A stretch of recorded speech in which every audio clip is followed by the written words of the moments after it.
All right, so good evening once again. So I think today is the 14th day of our session series. Let me just share my screen first up.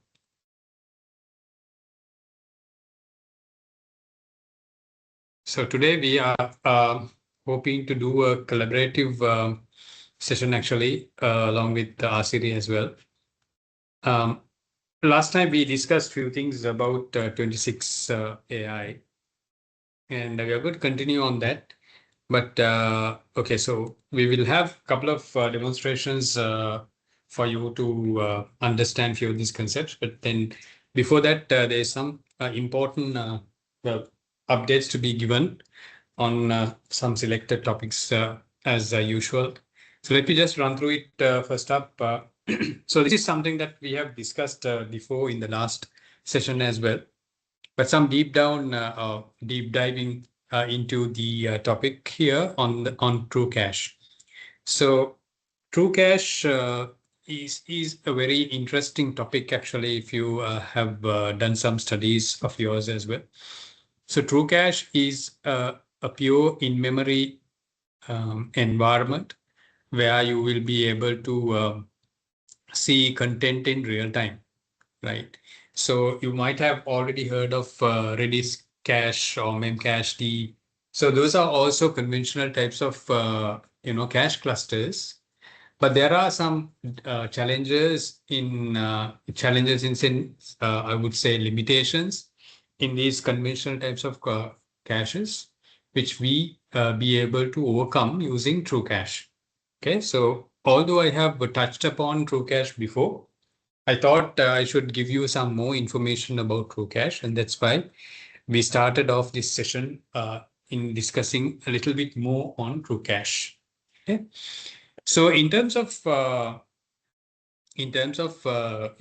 conventional clusters or conventional cache clusters, so whenever we want to okay, so the idea here is that we keep the read-only content, right? Read-only content in a memory cache, right? So that it will be easy for us to pick them when the user make a request, rather than going to the disk, retrieving the data.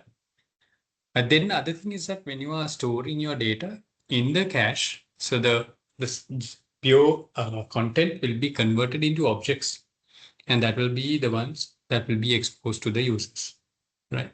So that's basically how conventional cache works.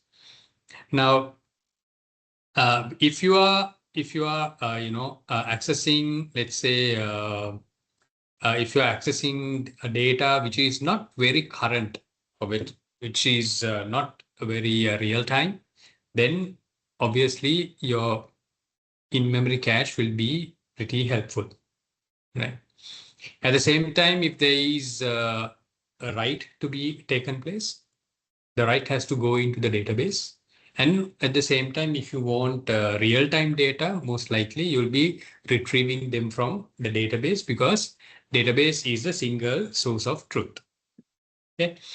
And what happens is that generally when it comes to these cache clusters, so the cluster will be staying outside the database. So it may most likely be residing on a separate machine, maybe closer to your application. So when the application gets started, you need to first populate your cache, right? So at the same time, if there is a cache miss, meaning in the event if the cached content is not available, you have to fetch those details or data from the database, and that is how it basically works, right? Now, most of the cases, these content that you'd be caching will be relational data, right? So as I said before, the relational data will be converted into an object format, and those are the ones that will get cached. Now, if you're really interested in this cache, right? Now, what are the shortcomings that you might come across if you are using these conventional types of cache? First thing is the initial load time. So if you have a significant portion of data that needs to be cached at the initial time, meaning maybe when you are starting up your application, there has to be someone who would be populating the cache. So when that gets warmed up, right, it might take a while for the entire cache to be filled. So that would be one of the challenges that we will come across. Obviously, the second question or second problem, second challenge would be you would be accessing stale data or old data. Now, how do you determine whether you are accessing old data or not? So that is something which the cache implementer has to address. Now, how do they address this using the conventional mechanism? What they do is they send or they basically set a time to live threshold. So once this time to live threshold has been expired, then it is, or the content in the cache is supposed to be expired. So obviously then if somebody is accessing data which that time has expired, most likely those content has to be accessed directly from the database. Okay, but does that really prevent you from getting the real time data? Not exactly, because now again, when you are setting a time, right, during that time also, you might see in the database level the changes happening. If those become permanent, right, and your TTL is not expired as yet, so data that you access between a commit in the database and the TTL time in your cache might still be old. Right? So the problem is not entirely fixed there. At the same time, at the database level also, you do certain schema changes, right? You may add columns to your tables, you may modify your columns, changing the data types sometimes. So all these things will invalidate your cache. Right? So that is why we have still challenges of implementing these conventional types of caches. On the other hand, when you take synchronization, so how we need to do the synchronization, obviously, the one who's implementing these caches has to take that ownership of doing the synchronization. And will all the data types be supported? It is something that we need to check with the cache provider as well, because not all these conventional types of cache providers will support all the types of data that is there in the database. Right? So those are some of the practical challenges that we will come across. Now, this particular diagram or this table, you could see starting from loading the cache, then consistency between the content and the database or content in the cache and the database, right? All these activities, including processing, providing high availability, all these things, right, have to be taken care of by the application developer. So it becomes a problem of the application developer to write code in order to make sure that you get the right data from your cache. Okay. Now, these are, I mean, if you practically speaking, these are very difficult challenges as well. So when it comes to true cache, right, there's nothing that you need to implement, right? So all these activities that were listed before, right, you could see that they are either automated or they are all built in to the database itself or to true cache itself, right? So that is why this is far superior than these conventional types of caches. Now, how would that help us in achieving those limitations that we discussed in the previous slide in terms of conventional types of cache? Now, what happens here is this. Now, you might, now that you've been following your lessons, following your sessions on Oracle database, right? You know about database blocks, right? Just imagine having these database blocks stored in a remote machine. When changes are happening, obviously the changes have to be synchronized. Right? If you perform a commit, obviously the blocks have to be changed. Right? So that is one way of looking at the true cache. The second way is, of course, now this content that you have in your cache, in your true cache, are read-only. So you can also consider it to be like running active data guard. So data guard is basically a mechanism where you propagate your changes from your primary site to the secondary site. Similarly, you can consider your true cache as a secondary site. Whenever changes happens at the database front, it gets propagated to the true cache, right?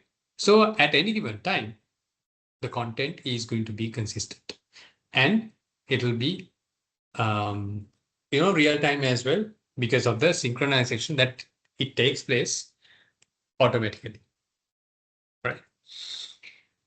Right. So then, so again, it is going to be diskless because you're not going to access your database, right? We expose the true cache to the end user. And the other thing is that it supports all the data types that you have in your database, including your relational data, your JSON, you name it. And whatever the data type that you have in the database is supported because it's an extended memory that you have in your database, right? And then other thing is that, you can also scale. So you can have, it's actually, as I told you, it's another instance, right? So it's an instance of a database, which it doesn't have, database. So you can have multiple instances of true cache attached to a single database.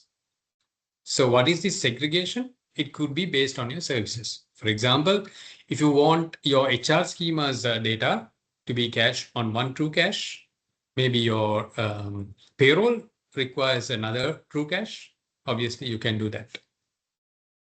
And then based on your request, each of these true caches, I mean, either from both or from each of these, will serve you and will give you consistent and most recent data to you, right? So there is obviously you have to configure your true cache instances, but then in terms of the responsibility that we had for the developer in terms of these generic caches is no more available, no more needed actually with true cache, because either they are automated, they're already there, as well as you have your built-in features that can be used from your within your database itself, because it's an extended memory that you have of the database. So be it your security requirements, be it your availability requirements. So all these are kind of built into the database itself. So those features can be extended towards your true cache instance. So what are the use cases? Right? We talk about the use cases here. So you can see, obviously, now true cache can be considered as a mid-tier for read performance. So it will be synchronized. So you may always get consistent data at a point in time when a commit has happened. That change will be there in your true cache. You don't need to manually write code to do the synchronization, right? So that will be exposed to the user. So obviously, because of the memory content, you will have better performance for your applications or better response times to your applications. And it also can act as an edge cache. Now, say as an example, if you want your cache to be taken closer to your application, maybe you can spin up your true cache instance in your application server. Now, you don't need to have your true cache instances running on the database. So that is not how it is being done, right? So you can have it on a separate machine. But then again, you will have the connectivity between the true cache instance and the database for synchronization purposes, right? And also data residency requirements. Sometimes there are, compliances or there are requirements to be satisfied when you are keeping your data offshore, right? So people, especially if you take banks, they don't allow to have your data residing in a remote or in a different region. So this could be a solution for that as well. Why? Because there are no restrictions in data processing, right? So what happens here is that the instance by default or the true cache instance by default do not have the content stored physically in it, right? So which means that when you want to access them, yes, TrueCache will provide you that facility to access, but the data will not be by default get stored inside these instances. Right? Data will always be there in the database, and it will keep on synchronizing with the database, and the TrueCache will have up-to-date committed data available for users to access.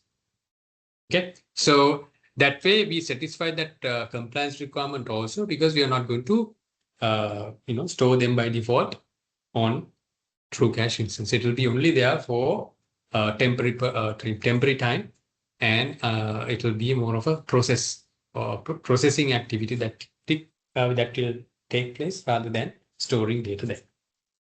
Right. And we also have this advantage of extending your TrueCache across clouds. As an example, you may have your Oracle database running on OCI, and maybe your TrueCache running on a compute host, right? Compute host on maybe on Azure or maybe on the AWS, because your applications might be there on AWS. So in that case, you don't really take the data from your database physically to AWS or Azure, but you have that interface of TrueCache to have your content share. And again, all these benefits that I was talking about using TrueCache can be made possible for that. Right? So for cross clouds also, it will be a very justifiable, cost-effective mechanism. Right?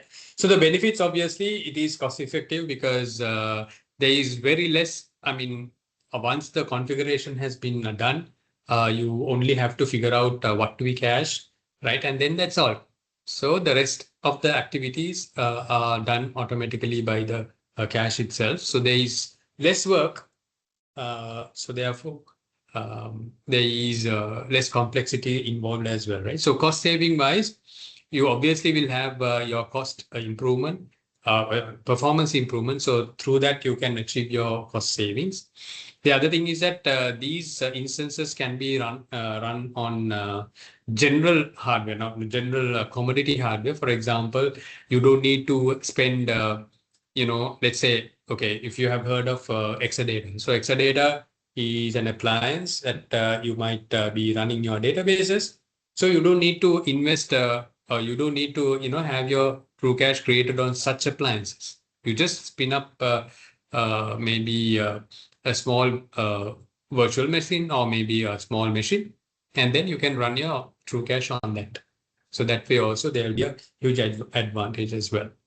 Because I came across one of our customers, potential customers, I would say for now, but they have massive Redis cluster running, and they have not noticed. I mean, they have noticed improvement in their response time to meet their SLAs, but then there hadn't been any cost reduction because they spent a lot of money on the Redis cache.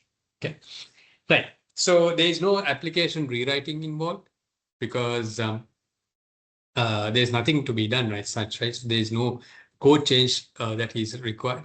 And again, not just relational data, but all the other data types that are there in the database is supported for TrueCache. Right? So I was telling you about the security and the other features. So they're all derived from the database itself. Now we talk about 26 AI.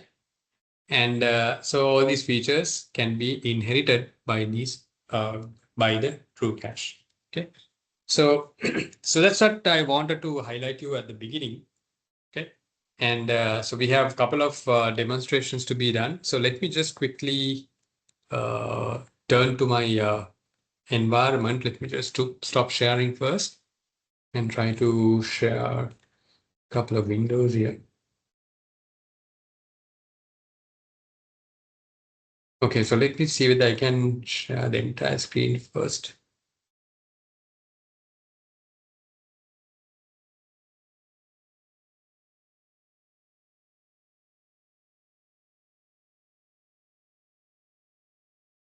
Okay, so unfortunately, there is a small problem in sharing the entire screen for me. I don't have that option.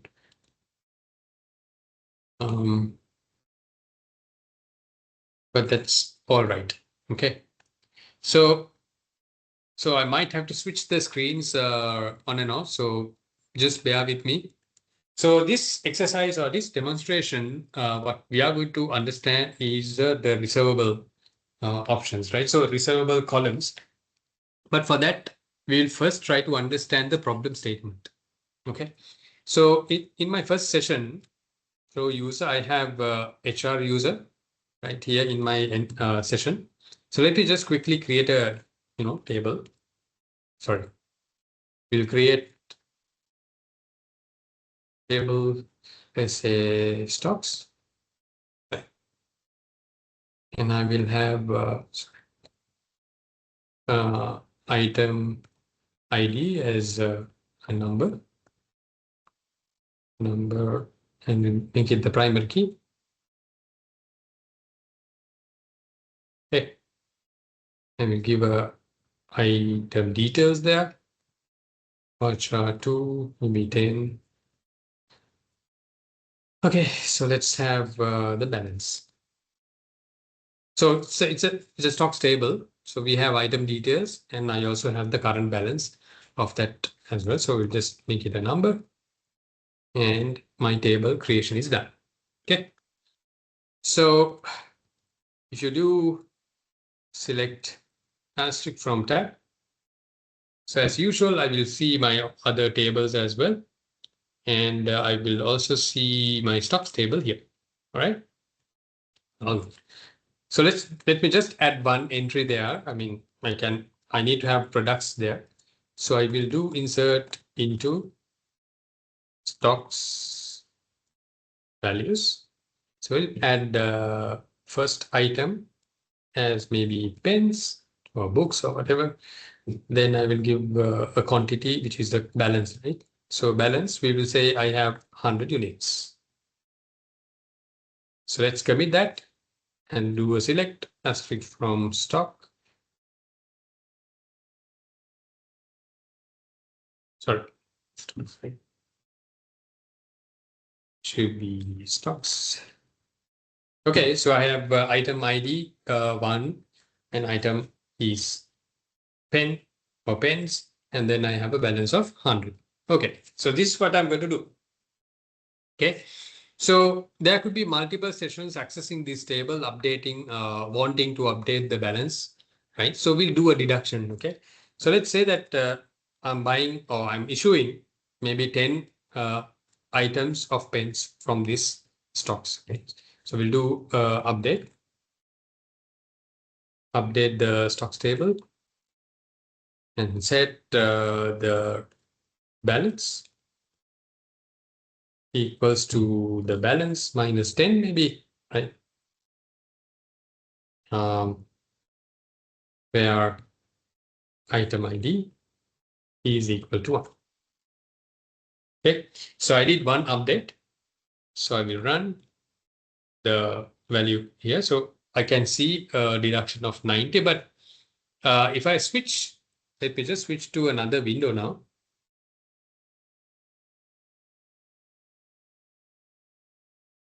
Okay, this is my second session.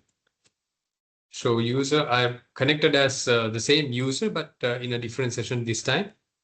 So if I do select asterisk from stocks, here I would see the number as 100 because other session, the previous session did not do a commit. The transaction is not completed, and hence to make it consistent, because we don't know whether the user or the other session is going to commit or roll back until such time this is the right value as of now, right? So that is what I told you about a single source of truth. So since that commit or rollback hasn't happened, this session should also see it as 100. Okay, now this session is going to do an update because he's issuing some pens. So let's do update stocks, set balance equals balance minus 10. I'm also issuing 10, right? Where item ID equals 1. Okay, now the interesting thing is this, right?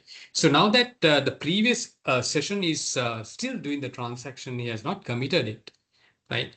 This user here is going to wait until the lock has been released, because for this particular record, there is an exclusive lock placed by the previous session, right? So unless Oracle gets to know that the previous transaction is committed or rollback, this session cannot proceed, right? So this is how the locking works, right?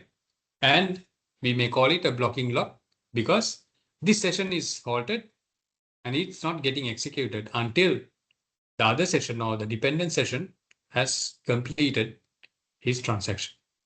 Okay, now let's quickly switch to the other window also.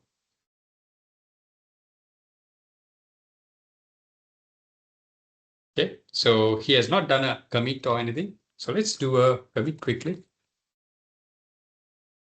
right? And then if you check the stocks, obviously this should show as 90 because for this session, we could see it because it was a session that was doing this change. Right, now I'm going to switch back to the other window. Right, and you can see immediately this has got updated as well because the previous session released the lock by using a commit. Okay, so this got updated. Now if I check the stocks here, right, you can see that it had got reduced to 80. Why? Because from the previous session it became 90 and you did the transaction here as well, another 10 deduction, right? So therefore it will be 80, but I can roll it back. If you do a rollback, then obviously this will go back to 90 because only the previous transaction was got, the previous transaction or previous session made that commit statement to make it permanent. All right, I think hope that this is clear.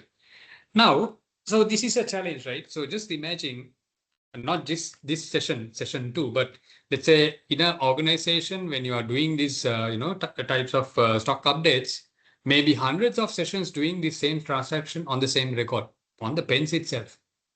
So all the other sessions have to wait until the first most person who had obtained the lock has committed his transaction or rolled back his transaction. So this is a problem. So now what we are going to do is we are going to overcome this problem by introducing these reservable columns. Okay, so I'll take this session itself to implement this. So what I do is this. So the problem comes actually on the balance column, right? Mind you, balance column is a number column. So reservable columns are to be given on number columns. Right. So let me just take my table, alter table, stocks. I will do a small modification here. We'll do modify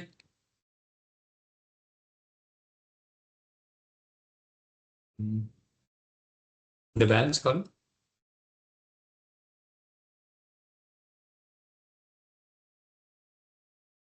to balance, I think, like this.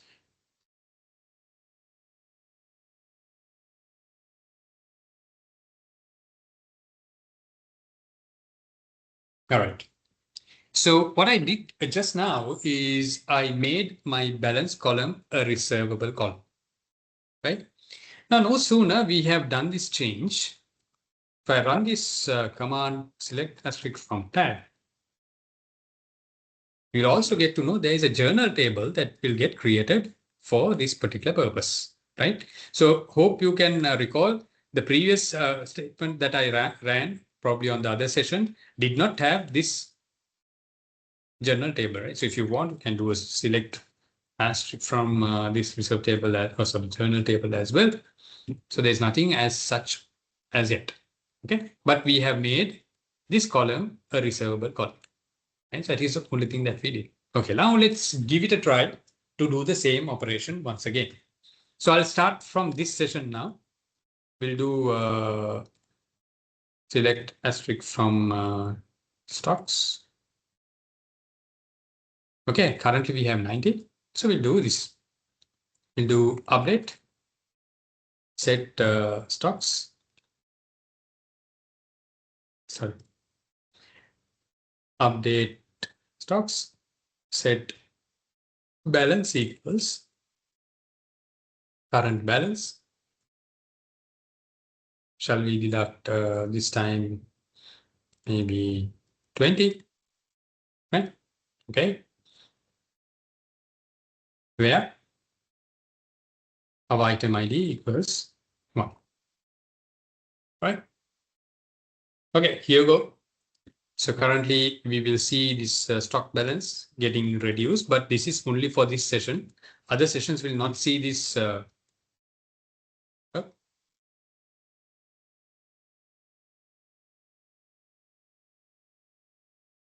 Okay, so you can see balance minus shows as 90, right? Okay, let me just do one thing, but I will access this journal table here.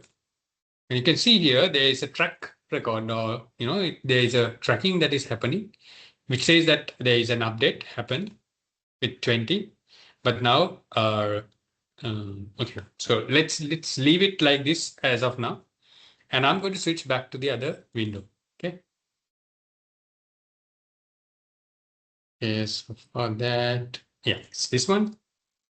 Currently, this user will see it as 90. But this time, he is going to do a larger issue, right? So let's do like this. Stocks set balance equals, okay, balance minus. This time we'll do a 50 reduction where that ID. Okay. Right. So what I'm going to do is I'm going to copy paste. You may not see that window, the previous other window, but I will run the same query here from the journal table where I see the changes that I'm doing. So we had a 20 deduction, but we didn't see it on this one, but we see what we do only. Now, the other interesting thing is that last time when we ran this command, the update command, it was hanging, right? Now, is it hanging now? No, it actually got processed, right? It got processed.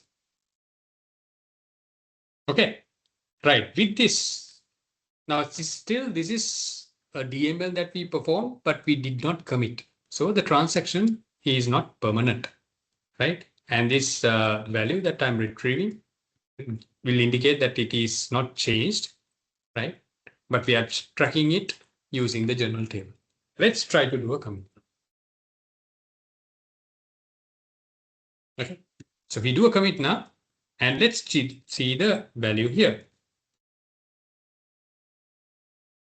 Now it had got reduced by 50 because there was an update that we gave to reduce it by 50. So 90 now becomes 40, right? Okay, let me just go back now to my other window. Sorry, on this one, the other one. All right.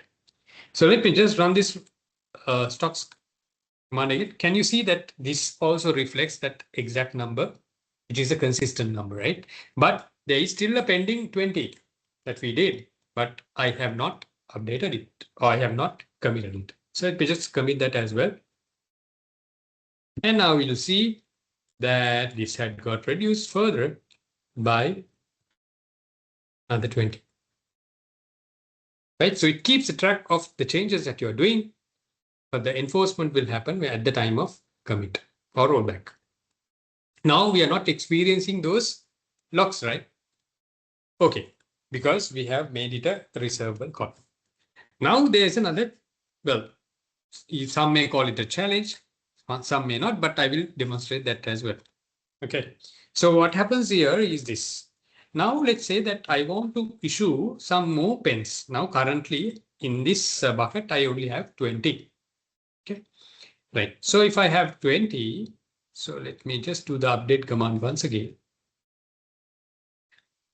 So let me try to reduce another 30. Okay. Okay, so we'll do 30 here. updated, right? So maybe if you want, we can go to the other screen as well.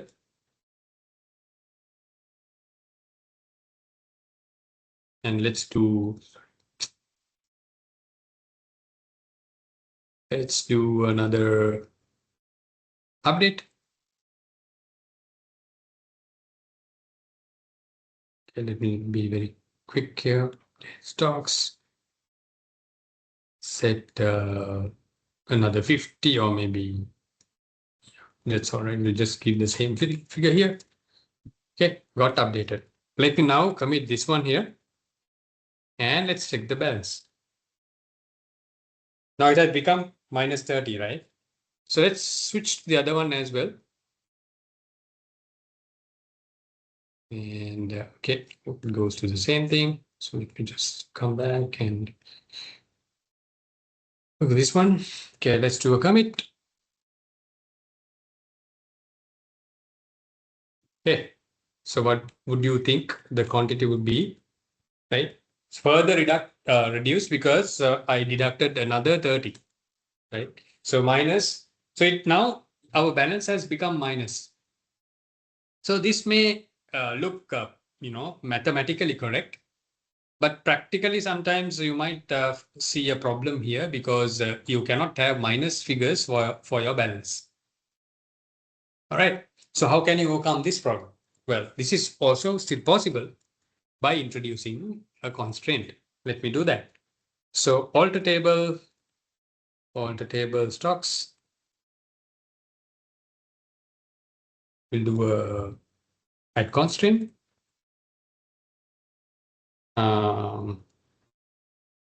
We'll do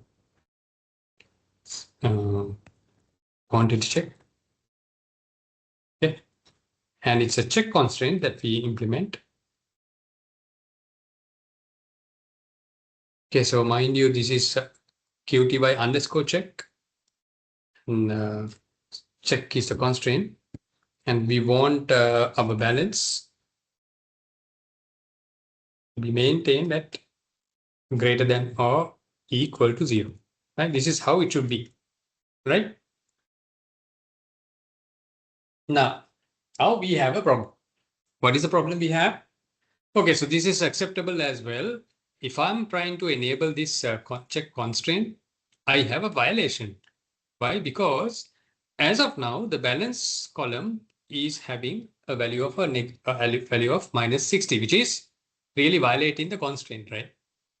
Because constraint says, okay, it has to be 0 or less, 0 or more, whereas current balance value is minus, which is obviously why Oracle is giving this error while trying to enforce this check constraint. So what I'm going to do is I'm going to tell Oracle, fine, don't look at the current figure. We will enforce our check constraint, or we will enforce this rule from the next transaction onwards, right? So what I do is I will enable this, right? And I will say enable. You enable it for future, but don't validate the current. No validate. Yep. So here you go. So I managed to have this done. Okay. So currently, again, if you do select asterisk from stocks, you can see that it still gives you that minus figure. But what I'm going to do is, so I still managed to enable this constraint because I'm going to apply it from now onwards. Okay. So let me just bring it back to positive value by adding a few more content. Sorry, updating this. So I will this time say balance plus, let's add another 100, where item ID equals 1, right? Do a commit as well. Okay, now my value would look like this. Okay, it's 40. Fine. Now let's do an update. Again, I'm issuing some pens, but this time I'm issuing, let's say, how much I'm issuing? I'm issuing exactly this 40, right? minus 40, where this is okay. So I did not commit, so I will still see my stock value as 40. Now I'm going to the second screen. Now this is an interesting point. So I go to my second one, right? And he will also see it as 40. But you can see that in the previous one, I already issued 40, which should theoretically be 0 if that session doesn't. Okay. Right. Now what I do is I do the same update. Shall we issue the same balance or same amount? 50 I'm going to release. So obviously that will just say I want to release 10. Okay. So what happens now? Okay, now this is the interesting point. So beyond this point, even though I have not committed, right, because of the check constraint enforcement, it always verifies in the receivable column, including the receivable column, whether the balance that you have given has been exceeded, has been, violated. So it is violated because I already have reserved 40 to be released. So, and hence you cannot issue any more because my check constraint enforces that the balance to be at least 0. Okay, so this way I ensure that I don't get any negative figures, which is not practical in this type of a scenario. Okay, so hope this is clear to you. So this is very interesting, section where how you can manage your, long pending queries or long pending logs, right? So we will do a few more exercises or a few more demonstrations with related to these types of topics, which are very common these days, right, in terms of challenges. So without taking much time, right, I will hand over now the session to Asiri to demonstrate the vector search. Asiri?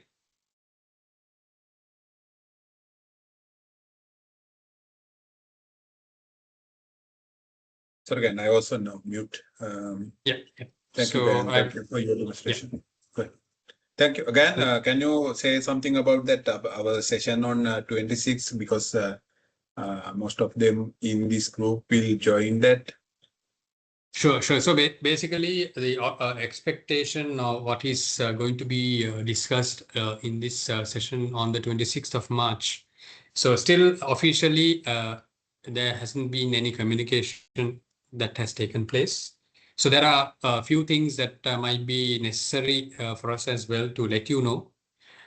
Because in the background, we are myself, Asiri, and there are a few other, set of people who are working in order to build an official Oracle community in Sri Lanka. So we are trying to, promote that as well during our session to make sure that we have more gathering or more users getting involved in these types of Oracle related stuff. So we are going to launch, hopefully, the Oracle Sri Lankan user group in this session. That is going to be one of the things. But apart from that, the prime focus of this session, which will be done by an Oracle ACE director coming from India, from Oracle India user group. And there'll be a couple of people, two gentlemen coming probably from India. And their prime focus would be to let you know about Apex, right? So it will be more or less Apex discussions that is going on. There'll be here and there, a few segments that we might take over as well to talk some related areas, especially in terms of Oracle 26 AI database. So it will be a fun day, I would say. Although there won't be there won't be any hands-on session as such, but they will take you through. They will do some deep dive sessions in making sure that you get more visibility to this Apex tool. So we know that you guys are familiar with Apex as well.